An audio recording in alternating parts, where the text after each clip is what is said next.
تحت مياه البحر المتوسط مش بس في أسماك وشعاب مرجانية، لكن كمان في تاريخ كامل مستخبي ومستني اللي يكتشفوه. من كام يوم العالم كله اتكلم عن خبر مهم جدا بيكشف عن جزء جديد من حكاية مصر القديمة، قصة غرقانة في أعماق البحر. الخبر بيقول إن وزارة السياحة والآثار المصرية بالتعاون مع بعثات أجنبية اكتشفوا شواهد أثرية جديدة تحت مياه البحر بتأكد إن في ميناء قديم من العصر البطلمي، يعني من أكتر من 2000 سنة، كان موجود في منطقة معبد تابوزيريس ماجنا على ساحل البحر المتوسط. القصة دي مش مجرد اكتشاف عادي، دي بداية فصل جديد في كتاب التاريخ بتاعنا. يا ترى ايه قصة الاكتشاف ده اللي هنعرفه مع بعض في الفيديو ده، فخليك متابع معانا.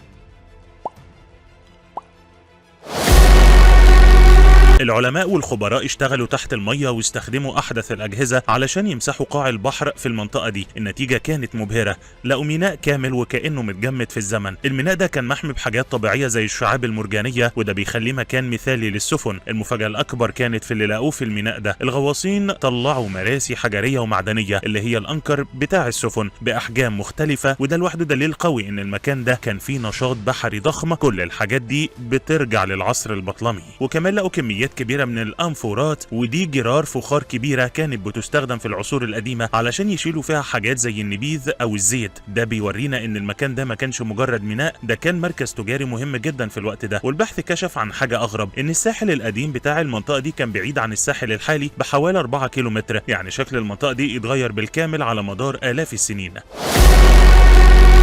الموضوع ما وقفش عند الميناء بس، البعثة الأثرية اكتشفت إن في نفق بيوصل من معبد تابوزيريس ماجنا لحد البحر. ده بيأكد إن المعبد كان متصل بالميناء بشكل مباشر، ويمكن كان في طريق سري بيستخدم في التجارة أو في الأنشطة الدينية. والأهم من كده إن الاكتشافات دي بتتبني على اللي البعثة كانت لقيته السنة اللي فاتت. في نفس المنطقة لقوا كنز حقيقي، لقوا 337 عملة أثرية، عدد كبير منها كان عليه صورة الملكة كليوباترا السبعة. تخيل إنك تلاقي عملة منقوش عليها وجه أشهر ملكة في التاريخ. غير العملات لقوا حاجات تانية كتير زي أواني فخارية ولمبات زيت وتماثيل صغيرة من البرونز وخاتم عليه صورة الإله حتحور. كل الحاجات دي مش بس قيمتها في شكلها، قيمتها في إنها بتحكي لنا قصة كاملة عن الحياة في الوقت ده.